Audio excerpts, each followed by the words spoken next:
میرے بھائیوں، پچھلے چند جمعوں سے مسنون نماز کا ذکر چل رہا ہے، تو آج انشاءاللہ سفر کی نماز کا بیان ہوگا۔ اللہ تبارک و تعالی ارشاد فرماتے ہیں کہ جب تم زمین میں سفر کے لیے نکلو تو تم پر کوئی گناہ نہیں کہ تم نماز میں قصر کر لو۔ یعنی اللہ نے ایک مسلمان کو سفر کے اندر تکلیف کی وجہ سے نماز کم کرنے کی اجازت دی ہے، اور اس کا باقاعدہ ایک طریقہ کار۔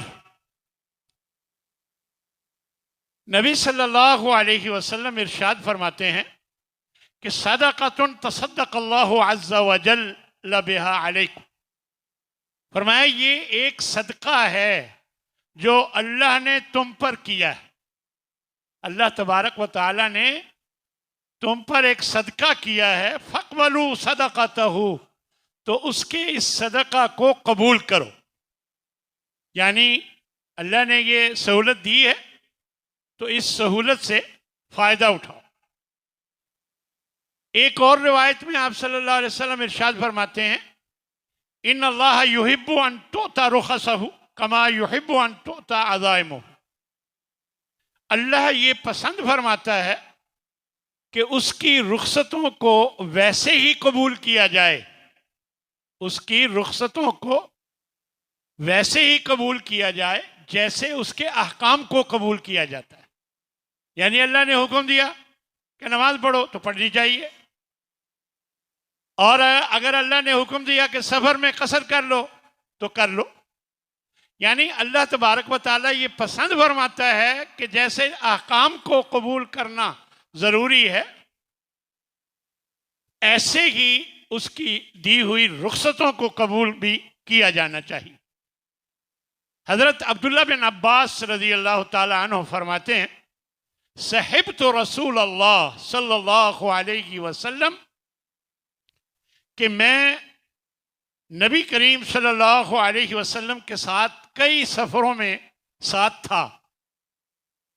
وَكَانَ لَا يَزِيدُ فِي السَّفَرِ عَلَى رَكَعَتَيْن حَتَّى قَبَضَهُ اللَّهُ، آپ ہر سفر میں قصر فرماتے تھے، یعنی 2 رکعت 4 رکعت والی نماز 2 رکعت پڑھا کرتے تھے یہاں تک اللہ کے پاس پہنچ گئے۔ یعنی آخر تک آپ کا یہی طریقہ رہا کہ سفر میں قصر نماز پڑھتے تھے۔ تو یہ بات سمجھ لیں کہ سفر میں قصر واجب نہیں ہے، البتہ افضل ہے، بہتر ہے۔ آپ سے سفر میں نماز مکمل پڑھنا بھی ثابت ہے۔ حضرت عائشہ رضی اللہ تعالی عنہ سے روایت ہے ان النبی صلی اللہ علیہ وسلم کان یقصر فی السفر ویتم، یہ صحیح حدیث ہے دارقطنی بیہقی کی، کہ آپ صلی اللہ علیہ وسلم سفر میں قصر بھی کرتے تھے ویتم، اور کبھی پوری نماز بھی پڑھ لیتے تھے۔ تو یہ بات کہ لازمی ہے، لازمی نہیں ہے، البتہ افضل ہے، بہتر ہے کہ قصر کی جائے۔ بعض لوگوں کا خیال ہے کہ نماز قصر کے لیے شرط ہے کہ خوف ہو، اگر خوف ہو تب نماز قصر ہو، اگر خوف نہیں ہے تو پھر نماز قصر جائز نہیں۔ تو یہ خیال درست نہیں۔ آپ صلی اللہ علیہ وسلم سے ثابت ہے کہ آپ نے بغیر خوف کے بھی قصر کیا ہے، سفر میں بغیر خوف کے بھی قصر کیا۔ حضرت عبداللہ بن عباس رضی اللہ تعالی عنہ فرماتے ہیں ان رسول اللہ صلی اللہ علیہ وسلم خرج من المدینہ الی مکہ، آپ صلی اللہ علیہ وسلم مدینہ سے مکہ کی طرف نکلے، لا یخاف الا اللہ رب العالمین، اللہ رب العالمین کے سوا کوئی ڈر نہیں تھا۔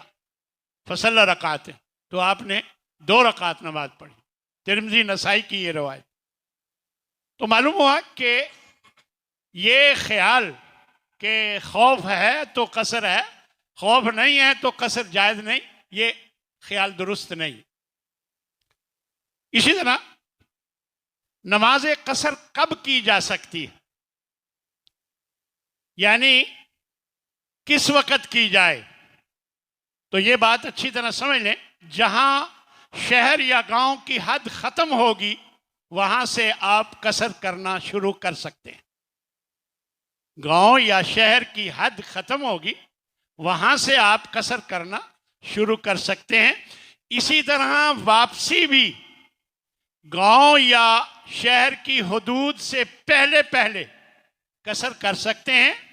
جیسے ہی شہر میں داخل ہوں گے اور گاؤں میں داخل ہوں گے تو پھر قصر نہیں کر سکتے۔ یعنی یہ بات صحابہ سے بھی ثابت ہے اسی طرح، اور نبی کریم صلی اللہ علیہ وسلم کا بھی یہی طریقہ تھا۔ تو حضرت انس فرماتے ہیں رضی اللہ تعالیٰ عنہ، صلیت الظہر مع النبی بالمدینہ، میں نے نبی صلی اللہ علیہ وسلم کے ساتھ مدینہ میں ظہر کی نماز پڑھی، اور پھر اربعن 4 رکعت پڑھی، وبذی الحلیفہ رکعتین، پھر ہم سفر کو نکل گئے اور مدینے میں 4 ہی رکعت پڑھی، اور ذوالحلیفہ جا کر عصر کی نماز 2 رکعت پڑھی۔ اور یہ ذوالحلیفہ جو ہے یہ مدینہ کے پاس ہی ایک بستی ہے، باہر نکل کے معلوم ہوا کہ شہر سے باہر نکلنے کے بعد قصر کیا جائے، اور شہر کے اندر جو ہے وہ قصر کرنا یہ درست نہیں۔ اسی طرح نماز قصر کتنے سفر پہ ہونی چاہیے؟ رسول اللہ صلی اللہ علیہ وسلم نے قصر کے لیے کوئی قطعی مسافت مقرر نہیں فرمائی، یعنی یہ نہیں فرمایا کہ اتنے میل سفر ہو تو قصر کرو وگرنہ نہ کرو، ایسی کوئی آپ کی قطعی مسافت پر کوئی دلیل نہیں ہے۔ یعنی آپ صلی اللہ علیہ وسلم نے مقرر نہیں فرمائی مسافت، البتہ آپ نے سفر کیا، مختلف سفر کیے، صحابہ آپ کے ساتھ تھے، تو صحابہ نے مختلف روایات میں بتایا کہ آپ صلی اللہ علیہ وسلم کا سفر کہیں 9 دن کا تھا، کہیں 36، کہیں 9 میل کا تھا، کہیں 36 میل کا تھا، کہیں 38 میل کا تھا، کہیں 48 میل کی مسافت تھی، تو آپ صلی اللہ علیہ وسلم نے قصر کیا۔ ان تمام روایات میں جو 9 میل والی روایت ہے وہ آسانی ہے، اس میں زیادہ صحیح معلوم ہوتی ہے، کیونکہ حضرت انس رضی اللہ تعالی عنہ فرماتے ہیں کہ کان رسول اللہ صلی اللہ علیہ وسلم اذا خرج مسیرت 3 امیال او 3 فراسخ، 3 میل یا 3 فرسخ جب آپ سفر کر لیتے تو صلی رکعتین، آپ 2 رکعت پڑھا کرتے تھے۔ یہ مسلم، احمد، ابو داؤد وغیرہ کی یہ روایت۔ تو 3 میل یا 3 فرسخ کا راوی کو شک ہے، 3 میل تو 3 میل ہو گئے، 3 فرسخ جو ہیں 1 میل تقریباً 1 فرسخ تقریباً 3 میلوں کا ہوتا تھا، تو یہ 3 فرسخ 9 میل تقریباً بن گئے، اور آج کل کے کلومیٹر کے مطابق کہا جاتا ہے تقریباً 21 کلومیٹر۔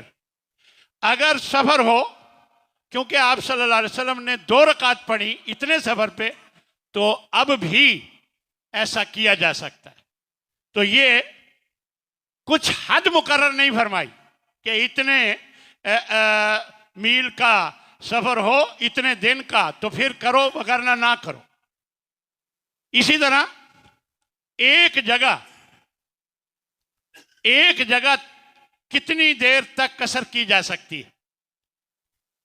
نبی صلی اللہ علیہ وسلم نے جس طرح مسافت کی کوئی حد نہیں بتائی کہ اتنی مسافت ہو، تو اسی طرح آپ صلی اللہ علیہ وسلم نے مدت کی بھی کوئی قطعی حد بندی نہیں کی، آپ نے مقرر نہیں البتہ صحابہ کرام نے مختلف سفر کیے آپ کے ساتھ، بعض سفر 4 دن کے تھے، بعض 15 دن کے، بعض 19 دن کے، یہ صحابہ کی مختلف روایات کے مطابق منقول ہیں۔ آپ نے حد بندی کوئی نہیں کی۔ دیکھیں اگر حد بندی ضروری ہوتی تو شریعت کبھی خاموش نہ رہتی، آپ صلی اللہ علیہ وسلم ضرور بتاتے۔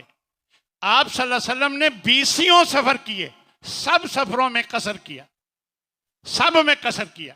حضرت ابن عباس رضی اللہ تعالی عنہ فرماتے ہیں اقام النبی صلی اللہ علیہ وسلم 19 نبی صلی اللہ علیہ وسلم ایک موقع پر 19 دن جو ہے وہ انہوں نے قیام کیا، یکسرو 19 دن تک قصر کرتے رہے۔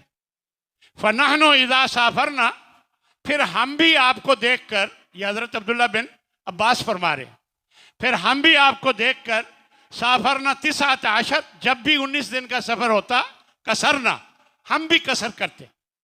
وَإِذْ زِدْنَا وَإِنْ زِدْنَا، اور اگر اس سے زیادہ کا سفر ہوتا اتممنا، پھر ہم پوری پڑھتے تھے۔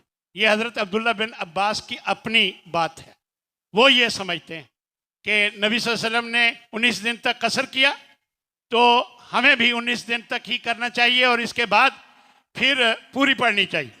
لیکن یہ ان کی رائے ہے، صحابہ کرام سے کئی ماہ قصر ثابت ہے۔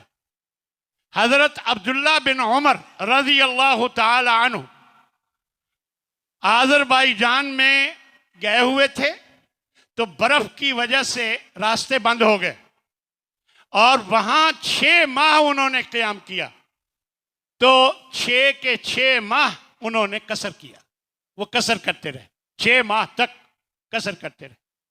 جب اس طرح کا معاملہ رکاوٹ بنتی ہے برف کی وجہ سے تو پتہ ہوتا ہے کہ مہینوں یہ ادھر رہنا پڑے گا، مہینوں، اور ان کو بھی پتہ تھا کہ مہینوں رہنا ہے، لیکن اس کے باوجود وہ 6 ماہ تک قصر کرتے رہے۔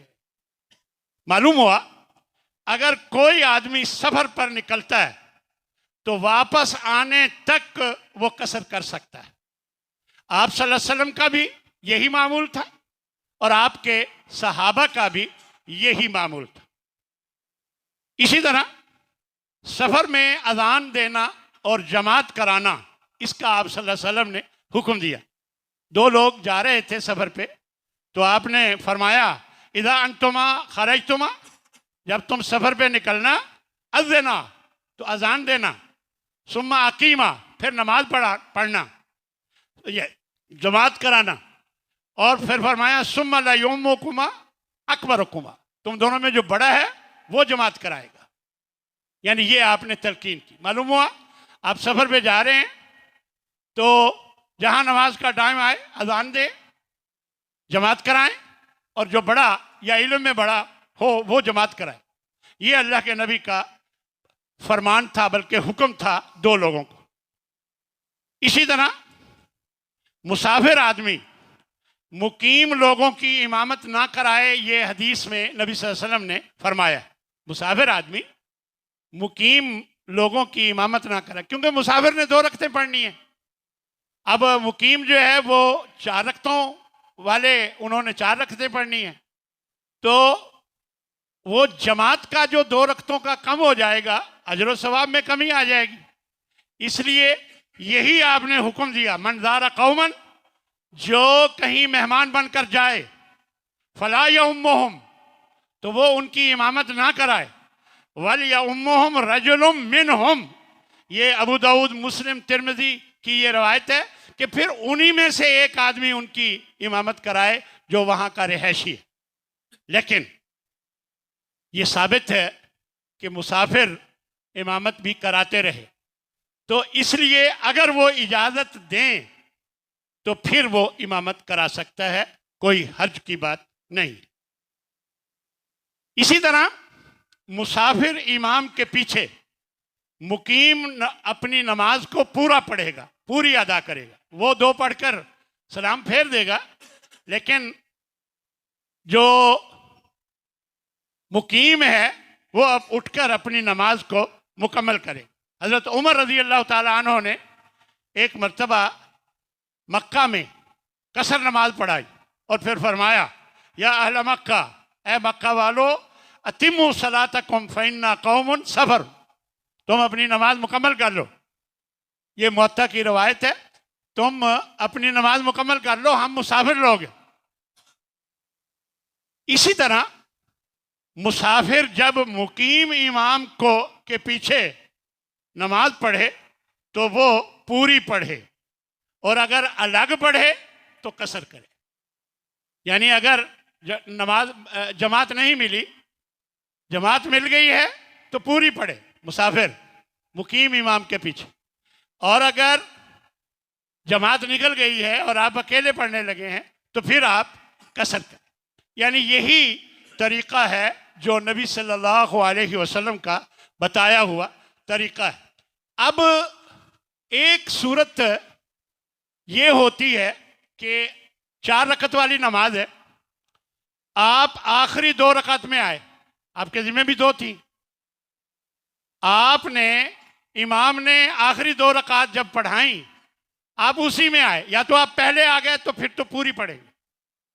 اگر آپ آخری 2 رکعت میں آئے تو آپ کے ذمہ بھی 2 رکعت تھیں، آپ نے امام کی مخالفت بھی کوئی نہیں کی، تو آپ اگر اس کے ساتھ سلام پھیر دیں تو اس بارے میں علماء کی 2 آراء ہیں. ایک رائے جو پاک و ہند کے علماء ہیں وہ یہ کہتے ہیں چاہے وہ اس کو 1 رکعت ملے یا 2 رکعت ملے، وہ امام کی اقتداء کرتے ہوئے پوری پڑھے گا. یہ یہاں کے علماء کی رائے، کیونکہ جو چیز حدیث سے واضح ثابت نہ ہو تو پھر علماء اس کے بارے میں اجتہاد کر کے فتویٰ دیتے ہیں. لیکن سعودی عرب کے علماء کا یہ فتویٰ ہے، بعض علماء کا، کہ نہیں، اس نے امام کی مخالفت کوئی نہیں کی، اس وجہ سے وہ 2 رکعت کے بعد جب امام سلام پھیرے گا تو وہ بھی سلام پھیر لے، اس کی نماز پوری ہو جائے. خیر، یہ آپ کی مرضی ہے، آپ جو بھی کریں، لیکن اس بارے میں 2 آراء ہیں علماء کی کہ 2 رکعت کے بعد وہ سلام پھیر لے یا وہ پوری 4 رکعت پڑھے. اس بارے میں اجازت ہے، بعض اپنا عرب علماء نے اس کی اجازت دی ہے کہ ایسے کر سکتا ہے. اسی طرح سفر میں نوافل ضروری نہیں ہے، ادا کیے جا سکتے ہیں. اگر کوئی ادا کرنا چاہے تو کر سکتا ہے. اور پھر سفر میں اگر کوئی نماز رہ گئی تھی اور آپ حضر میں آ گئے، یعنی گھر پہنچ گئے علاقے میں، تو پھر وہ نماز پوری پڑھی جائے گی، کیونکہ اب سفر جو قصر کی وجہ تھی وہ ختم ہو گیا. لہذا وہ نماز جو آپ نے ادھر چھوڑی تھی وہ آپ پوری پڑھیں گے جب آپ ادھر پہنچ گئے، کیونکہ وجہ ختم ہو گئی. قصر کرنے کی وجہ تھی سفر، وہ ختم ہو گیا. لہذا اگر پہلے پڑھ لیتے تو وہ جائز تھا، لیکن اب آپ پہنچ گئے ہیں تو یہ پوری پڑھیں گے. یہی علماء نے لکھا ہے.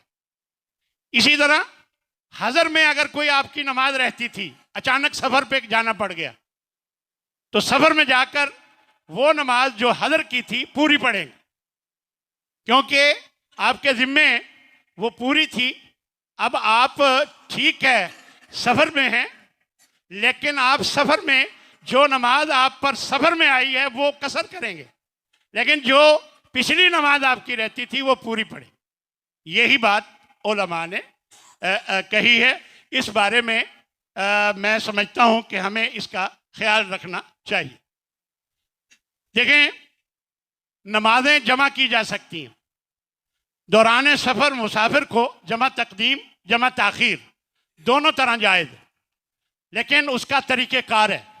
ظہر اثر ملا سکتے ہیں، مغرب عشاء ملا سکتے ہیں، یعنی عصر اور مغرب نہیں ملا سکتے.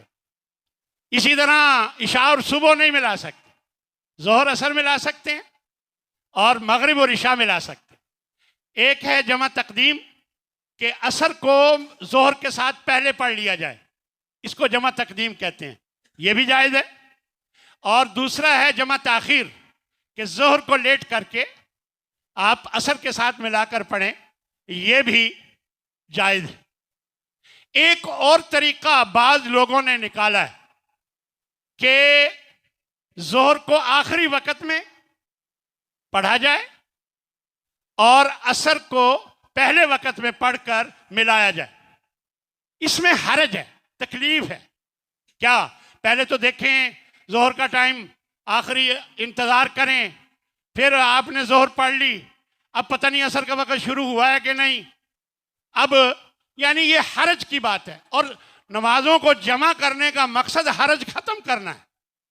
اس لیے نہ اس کی کوئی دلیل ہے اور نہ ہی یہ اس طرح کوئی ضروری ہے. جب اجازت ہے کہ آپ دو نمازیں ملا سکتے ہیں تو جمع تقدیم جمع تاخیر یہ دونوں درست ہے. اور جو تیسری جو میں نے آپ کو بتایا اپنے اپنے وقت پہ پڑھنے کی، یعنی ظہر آخری وقت میں اپنے وقت میں اور عصر پہلے وقت میں اپنے وقت میں پڑھ کر ملایا جائے، یہ جمع سوری سواد کے ساتھ سوری کا کہلاتی ہے. تو یہ اس کا کوئی ثبوت نہیں. البتہ پہلی اور یہ صورت ہے جمع تقدیم اور تاخیر کی، اس میں کوئی حرج کی بات نہیں.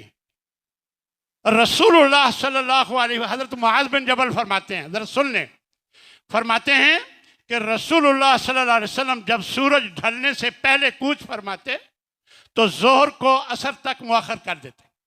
یعنی اگر سورج ڈھلنے سے پہلے سفر شروع کیا ہے تو ظہر کو لیٹ کر دیتے، عصر کے ساتھ ملا کر پڑھتے. اور جب سورج ڈھلنے کے بعد کوچ کرتے تو پھر ظہر عصر دونوں اکٹھے پہلے پڑھ کے پھر آپ سفر کو نکلتے تھے. یہ آپ صلی اللہ علیہ وسلم کا معمول تھا.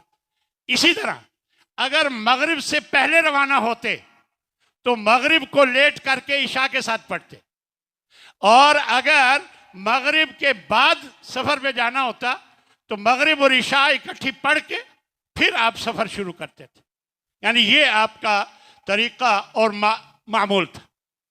بعض لوگ اپنے شہر یا گاؤں ہی میں سفر کا ارادہ ہے، سفر سے پہلے ہی ابھی نکلے نہیں ہیں سفر پہ، سفر سے پہلے ہی ظہر کے ساتھ عصر ملا لیتے ہیں. تو یہ طریقہ درست نہیں ہے. یعنی ابھی آپ سفر پہ نکلے نہیں ہیں تو یہ سہولت آپ ملانے کی آپ نہیں لے سکتے.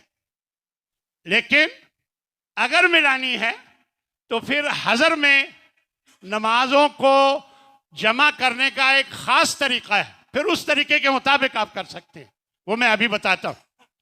تو یہ طریقہ درست نہیں ہے. اسی طرح مغرب کے ساتھ عشاء پڑھ لیتے ہیں کہ ابھی سفر کرنا ہے، ابھی گھر میں ہی ہیں اور گھر کی مسجد میں ہیں، یعنی محلے کی مسجد میں ہیں، نکلے نہیں ہیں سفر پہ، اور وہ سمجھتے ہیں کہ دو نمازیں اکٹھی کر لیں.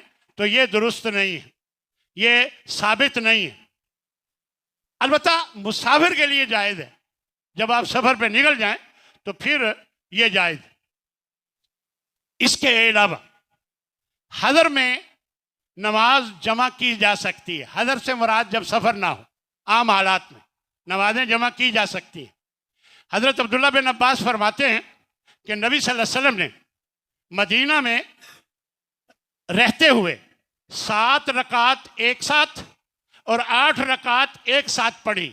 پھر وضاحت کی کہ 8 رکعت جو ہے ظہر عصر ظہر مغرب 4 ظہر 4 عصر 8 رکعت اکٹھی پڑھی، اور پھر 3 مغرب اور 4 عشاء یہ آپ نے اکٹھی پڑھی. یعنی حضر میں مدینہ میں رہتے ہوئے آپ نے یہ جمع کی، نمازیں جمع کی، اور آپ صلی اللہ علیہ وسلم کا یہ طریقہ ہے.